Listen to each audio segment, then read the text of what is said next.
Pagkatapos ng pagsasanay, bumalik si Chen sa barko at tinanong ang lalaking may salamin kung nasaan ang mga gamit. Sinabi sa kanya ng lalaking may salamin na nasa barko na ang lahat at nalinis na ang lahat. Dinala niya si Chen sa cabin ng kapitan kung saan naroon ang lahat ng ginto. Habang sinusuri ni Chen ang ginto, tinanong siya ng lalaking may salamin kung magkano ang halaga nito. Namangha siya nang makita ang lahat ng ginto, sinabing hindi pa siya nakakita ng napakaraming gold bar sa kanyang buhay. Sinabi ni Chen sa lalaking may salamin na ang mga gintong bar ay walang anumang marka, kaya tiyak na pribado ang mga ito, na nangangahulugan na hindi nila ito maaaring ibenta bilang mga antigo. Kinabukasan, pagkatapos magsaliksik, nalaman ni Chen na may tindahan sa mataong downtown kung saan maaari niyang ibenta ang ginto sa black market. Pagpasok pa lang niya ay sinalubong na siya ng receptionist. Tinanong agad siya ni Chen kung bibili sila ng ginto dito. Sinabihan siya ng receptionist, at tinanong siya kung nagbebenta siya ng mga singsing o kwintas. Ipinakita sa kanya ni Chen ang mga gold bar mula sa kanyang bag at sinabi sa kanya na gusto niyang ibenta ang mga ito. Medyo nagulat ang receptionist, medyo marami raw itong ginto. Hiniling niya kay Chen na pumunta sa itaas, at isasama niya ito upang makilala ang kanilang manager. Pag-akyat ni Chen, nakasalubong niya ang manager ng shop, binati niya, at tinanong si Chen para sa kanyang pangalan, at kung gaano karaming ginto ang kanyang ibinibenta. Nagpakilala si Chen, saka binuksan ang kanyang bag at sinabi sa manager na gusto niyang ibenta ang lahat ng ginto. Nang makita ang lahat ng ginto, sinabi ng manager kay Chen na kakailanganin niyang suriin ang kanyang koponan ang kalidad ng ginto. Hiniling niya kay Chen na maghintay sandali.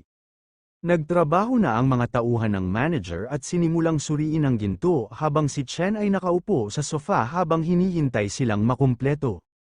Pagkaraan ng ilang minuto, bumalik ang manager at sinabi kay Chen na ang kanyang mga gold bar ay may kabuuang bigat na 11,250 gramo. Dahil hindi sila masyadong dalisay at pribadong ginawa, nag-aalok sila ng 400 yuan bawat gramo. Tinanong niya si Chen kung gumagana ito para sa kanya. Alam ni Chen na mahirap ibenta ang pribadong ginawa na ginto, at tama ang presyong inaalok ng manager, kaya gumawa siya ng deal. Matapos ang lahat ng kinakailangang proseso, nakatanggap si Chen ng mensahe mula sa kanyang bangko na ang kanyang account ay nakredito ng 4,500,000 yuan. Pagkatapos ay umalis si Chen sa shop, at habang nagmamaneho pa uwi, nakita niyang maraming tao ang bumalik mula sa kanilang kolehiyo o trabaho. Nang makita sila, naisip ni Chen, ang mga taong kasing edad ko ay patuloy pa rin sa pag-aaral sa kolehiyo, habang maaari akong kumita ng milyon mula sa isang pakikipagsapalaran lamang. Masyadong surreal ang lahat ng ito para kay Chen, na naging mahirap sa buong buhay niya. Pagkatapos makakuha ng ganoong kalaking pera, nagpa siya si Chen na una, dapat siyang kumuha ng mas magandang kotse dahil ang kanyang kasalukuyang sasakyan ay may napakababang chassis, na ginagawa itong kakilakilabot sa mga malubak na kalsada sa baybayin. Diretso siya sa isang luxury auto showroom, sumama rin sa kanya ang lalaking may salamin, at pareho silang nagsimulang maghanap ng perpektong sasakyan na magagamit ni Chen araw-araw. Habang sinusuri nila ang mga sasakyan, may mga bagong customer na pumasok sa showroom, isang lalaking itim ang buhok, at ang kanyang kasintahang pulang buhok. Nang makita ni Chen ang dalaga ay agad niya itong nakilala dahil ex niya ito. Noon, gumastos si Chen ng malaking halaga sa pagsisikap na mapagtagumpayan siya, at ano ang ginawa niya? Hinabol niya ang kayamanan at katayuan, nakikisama sa mga mayayamang lalaki. Nang makita ng babaeng pulang buhok si Chen, kinutya niya ito sa pamamagitan ng pagsasabi sa kanyang kasintahan na ang lalaki doon ay ang tauna na humahabol sa kanya noon. Nang marinig yun, tinawanan ng kanyang boyfriend si Chen at tinanong, ano ang ginagawa ng isang broke na college kid na tulad mo sa isang luxury car showroom? Nagalit ng husto ang lalaking may salamin, tinanong sila kung sino ang tinatawag nilang broke, ngunit pinigilan ni Chen ang lalaking may salamin, na sinabihan siyang huwag pansinin ang mga ito. Nang makitang galit ang lalaking may salamin, sinabi ng batang itim ang buhok, hindi ba tayo pinapayagang magsabi ng totoo? Hindi ba't isa ka lang broke na college student? Ito ay hindi isang lugar na maaari mong kayang bayaran, hindi ba? sinabihan ng babaeng mapula ang buhok sa kanyang kasintahan na huwag mag-aksaya ng oras sa kanya, at tingnan natin ang mga sasakyan. Pumunta siya at pumili ng pulang kotse, sinabi sa kanyang kasintahan na gusto niya yon. Natakot ang kanyang nobyo nang makita ang mamahaling sasakyan. Sinubukan niyang magdahilan na nagsasabing, hayaan akong suriin ito para sa iyo. Iniisip niya na ang pera ay para sa pagpapahanga ng mga babae, nakakakuha lang siya ng ilang 10,000 sa isang buwan para sa paggastos. Kaya paano niya talaga siya mabibili ng luxury car? Sa kabilang banda, tiningnan ni Chen ang isang puting kotse. Sa pagtingin sa kotse, naisip ni Chen, ang kotse na ito ay may mataas na chassis at maaaring magdala ng mga bagay, dapat itong matugunan ang lahat ng aking mga pangangailangan. Sinabi niya sa tindera na gusto niya ang kotse na ito, at magbabayad sa pamamagitan ng card. Sinabi ng tindera kay Chen na ang kotseng ito ay nagkakahalaga ng 2.38 milyong yuan, at tinanong kung magbabayad siya sa pamamagitan ng card, o buo. Sinabi sa kanya ni Chen na magbabayad siya ng buo. Nagulat ang babaeng pulang buhok nang marinig na binabayaran ni Chen ang kotseng iyon gamit ang card, at ang kotse ay 2.38 milyon. Ngunit lumapit ang kanyang kasintahan at sinabi sa kanya na nagpapanggap lang si Chen, sinabing walang paraan na mayroon siyang 2.38 milyon sa kanyang account. Nang marinig yun, sumang-ayon ang babaeng mapula ang buhok, sinabi sa kanya na noon, wala man lang kayang bilhin si Chen kundi instant noodles ng ilang linggo para lang habulin siya.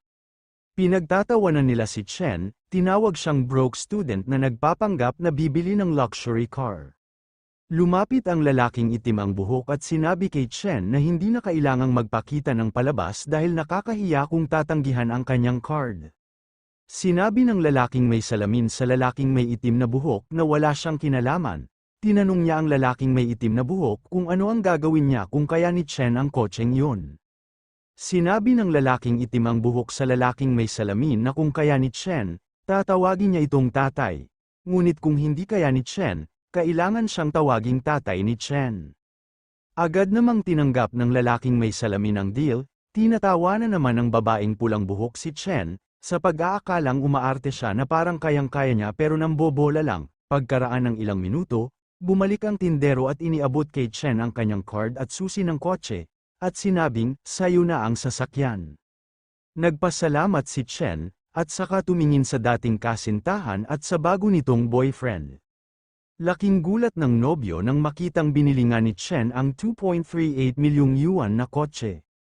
Natarante rin ang babaeng pulang buhok, iniisip kung paano naging mayaman si Chen. Hinawakan ng lalaking may salamin ang kwelyo ng nobyo, nagtatanong, hindi ka ba tutuperan ang iyong salita at tatawagan ang aming amo na ama? Ngunit pagkatapos ay pumagitna si Chen at sinabihan ng lalaking may salamin na huwag mag-aksaya ng oras sa mga taong tulad nito. Habang paalis kasama si Chen, sinabi ng lalaking may salamin sa dalawa na masyadong mabait ang amo niya, kung sa kanya lang, hindi sila aalis dito ngayon nang hindi sinasabi ang ama. Hiyang-hiya ang lalaking itim ang buhok, at ang babaeng pulang buhok ay hindi nakaimik.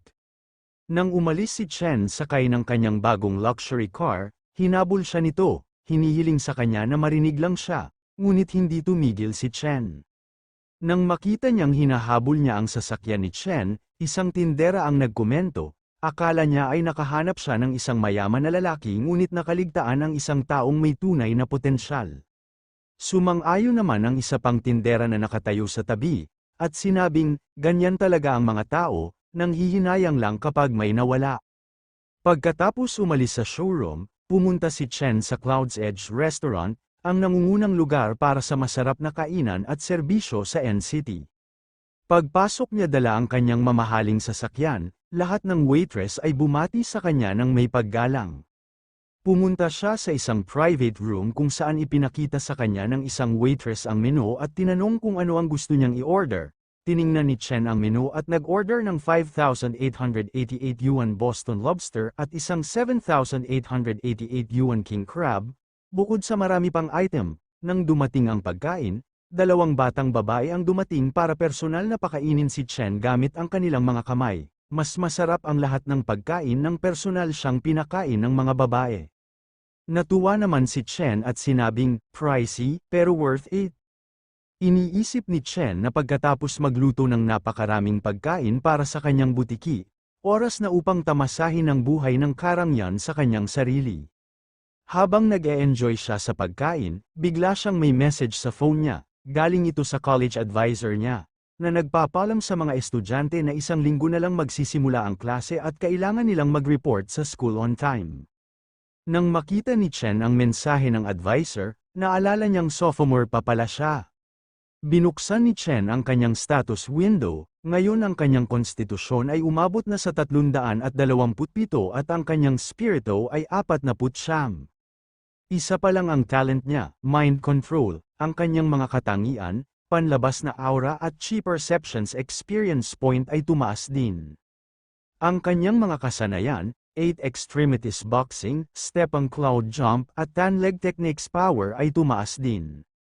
Ang kanyang kasama, armored spiked lizards, ang kanyang evolution point ay umabot na sa 2,160 na nangangailangan ng 5,000 puntos upang mag-evolve sa ikatlong pagkakataon. Sa pagtingin sa window ng status, naiintindihan ni Chen na sa sandaling magsimula ang mga klase, magkakaroon siya ng mas kaunting oras, kaya kailangan niyang kumita ng mas maraming pera upang matulungan ang kanyang maliit na butiki na makalusot sa Shadow Realm. Pagkalipas ng ilang araw sa malalim na dagat, ang swordfish, na kilala bilang pinakamabilis na manlalangoy sa mga isda, ay maaaring umabot sa bilis na hanggang 60 milya bawat oras, na humigit kumulang 70 kilometro bawat oras. Pero sa ngayon, mas mabilis pa riyan ang sea iguana ni Chen. Pagkatapos makipagkarera sa swordfish, kumakain ang sea iguana ng masarap na sailfish. Nagpasya si Chen na kapag nabusog na siya, ipagpapatuloy niya ang kanyang treasure hunting. Tulad ng pagkain niya ng sailfish, nakakuha siya ng 10 evolution point. Pagkatapos ay bumalik si Chen sa treasure hunting, habang naghahanap, nalaman niya na sa pamamagitan ng pagpapakalat ng kanyang mga pandama, halos matutuklasan niya ang mga bagay na 12 kilometro ang layo. Sa kasamaang palad, kahit na matapos ang pag-scan sa seabed, wala siyang nakitang mga shipwrecks. Dismayado si Chen dahil ilang araw na ang lumipas na walang resulta. Nakikita niya na ang mundo ay nagsisimula ng magbago sa kakaibang paraan. Nagtataka ito kung mayroon bang mga lihim na supernatural na organisasyon na pinamamahalaan ng gobyerno. Iniisip ni Chen na ngayong mayroon na siyang mga kakayahan, kailangan niyang maging mas maingat sa kanyang mga aksyon. Kinabukasan, pumunta si Chen sa isang high-end na gusali ng opisina sa N-City. Matapos ilipat ni Zhang Changshu ang kumpanya, hindi niya ito binisita kahit isang beses. Humanga si Chen dahil ang gusaling ito ay nasa pinakaabalang lugar ng N-City. Talagang ginawa ni Zhang Changshu ang lahat para maging maganda ang kumpanya. Ang bagong pangalan ng opisina ni Chen ay Tianlin Marine Industries. Pumasok si Chen sa building kasama ang isang lalaking nakasuot ng salamin. Binati ng receptionist na si Nixon ang lalaking may salamin dahil hindi niya nakilala si Chen. Hiniling ng lalaking may salamin kay Xiaoning na tawagan ang lahat sa opisina ng amo. Pagkatapos, makalipas ang ilang minuto, lahat ng babaeng nagtatrabaho ay nagtipon sa opisina ni Chen. Itinuro ng lalaking may salamin si Chen at sinabi sa lahat ng babae na siya ang amo ng kumpanya nila, si Mr. Chen. Laking gulat ng lahat ng mga babae nang makita ang bago nilang amo, na bata, gwapo, at sobrang yaman. Pagkatapos ay nagsimulang ipakilala ng lalaking may salamin ang mga tao kay Chen, tinuro si Nixon. Sabi nung lalaking may salamin kay Chen na siya ang receptionist nila. Bati ni Nixon kay Chen habang namumula, habang nagpatuloy ang pagpapakilala, dumating ang isang napakakaakit-akit na babae at binigay kay Chen ang kanyang kape. Ipinakilala ng lalaking may salamin ng babaeng iyon bilang personal na sekretarya ni Chen, si Su Lengyu. Ngunit abala si Chen sa pagbabasa ng mga dokumento at sinabi kay Su Lengyu na iwanan ang kape sa mesa. Nagulat si Chen nang makita niya na kahit na shell company lang ito, nakakapagtakang mahusay ang kagamitan nito at nagkakahalaga ng daan-daang libo upang mapanatili ang kumpanyang ito bawat buwan. Naiintindihan ni Chen na kakailanganin niyang maghanap ng higit pang mga kayamanan sa pagkawasak ng barko. Tinawag ni Chen ang lalaking may salamin at sinabihan siyang tapusin ang pambungad na pagpupulong dito at bumalik sa trabaho ang lahat. Inutusan niya ang lalaking may salamin na bumalik sa barko at bantayan ang mga bagay sa ngayon. Sinabi ng lalaking nakasalamin, "Okay," at umalis. Alam ni Chen na stable ang mind control na epekto sa ngayon. Ngunit ang hindi malay na hypnosis ay hindi palya. Naiintindihan niya na kailangan niyang tiyakin na hindi sila masyadong nakikipag-ugnayan sa labas ng mundo. Kinuha naman ni Chen ang kape at ini-enjoy ito habang nakatingin sa labas ng bintana, pero bigla siyang nakatanggap ng system notification na nakakuha siya ng 0.7 constitution points. Dumating ang maraming notification ng sabay-sabay. Sa pagtingin sa mga mensaheng yun, naisip ni Chen, ang paggamit ng mga clone para manghuli habang nakahiga lang at lumalakas ay nakakamangha. Pagkatapos ay ikinonekta ni Chen ang kanyang isip sa sea iguana.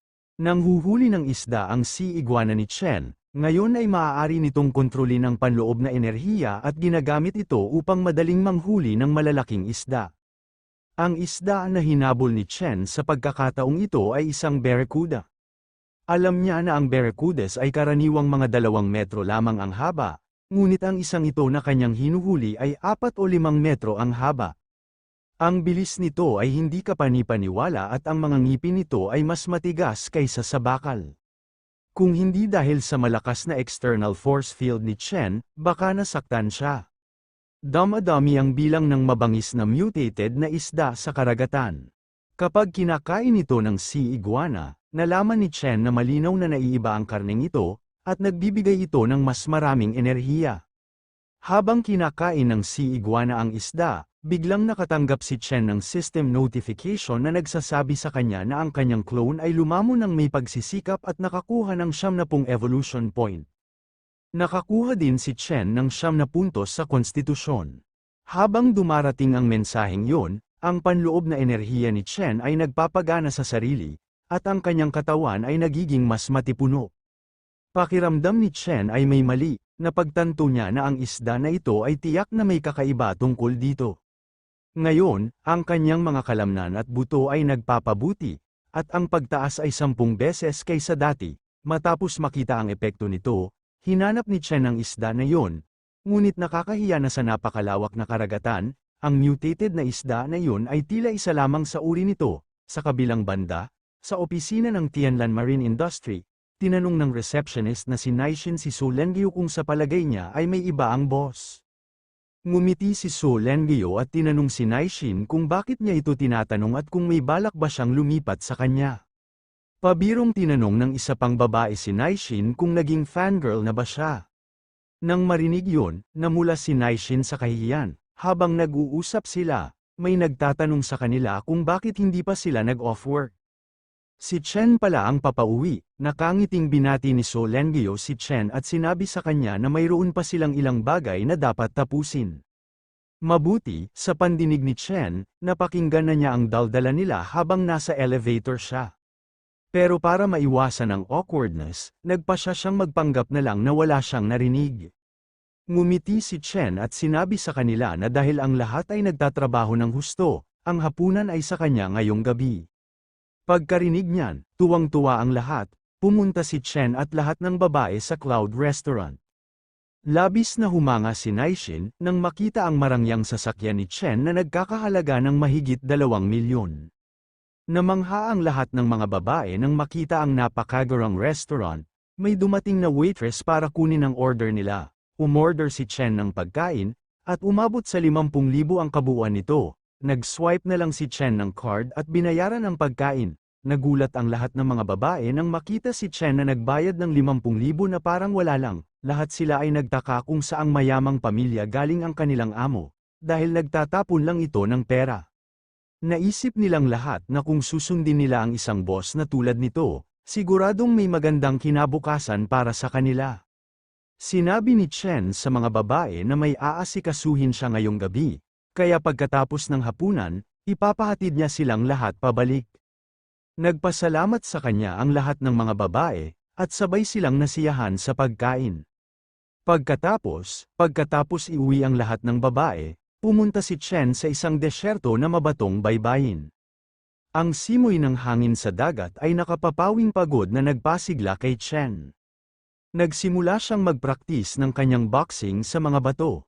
Hindi siya huminto sa pagsasanay sa panahong ito, at ang kanyang pangangatawan ngayon ay higit sa 20 beses kaysa sa karaniwang tao. Ngayon, ang lakas ng suntok ni Chen ay lumampas sa 2 tonelada, at sa external force field, dumbbell ang kanyang lakas, na ginagawang malapit sa 5 tonelada ang kanyang mga suntok. Ngunit habang lumalakas siya, mas mahirap itong kontrolin. Hindi naging matatag ang pagtapak ni Chen, at paulit-ulit siyang nawalan ng kontrol. Dahil dito, napagtanto niya na kailangan niyang magpatuloy sa pagsasanay upang masanay sa kanyang lakas. Habang nagte-training siya ay bigla niyang napansin ang isang bangka. Nagulat siya nang makitang may mga tao sa ganoong liblib na lugar kahit gabi na. May ilang mga tulisan sa baybayin na naghihintay na tanggapin ang bangka. Tinanong ng tumatanggap na tulisan ang tulisan mula sa bangka kung wala pa siyang tiwala sa kanya, at binanggit na marami silang ginawang deal ng magkasama. Sumagot ang tulisan mula sa bangka na ang init lang ngayon, at pinaalalahanan niya ang receiver na ang mga patakaran ay gaya ng dati, pera muna. Pagkatapos ay ang mga kalakal, si Chen ay nag-espya sa kanila habang nagtatago sa likod ng isang bato, naiintindihan na ito ay isang degrade deal, ngunit sila ay armado, kaya kailangan niyang maging maingat. Sinuri ng mga tauhan ng receiver ang mga kalakal at sinabi sa kanilang amo na ito ay mataas ang kalidad. Nang marinig yun, ibinigay ng receiver sa tulisan mula sa bangka ng pera at nakipagkamay, na nagsasabing ito ay isang kasiyahang makipagnegosyo sa kanya. Habang papaalis, sinabihan ng receiver na ang tulisan ang kanyang mga tauhan na mag-ingat dahil masikip ang mga bagay kamakailan.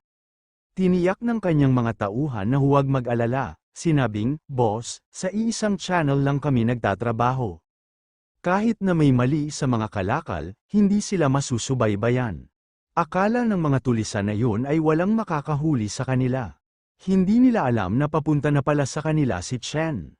Lumapit si Chen sa bilis ng kidlat, sinuntok ang isang tulisan sa leeg, at sinipa ang isa pa.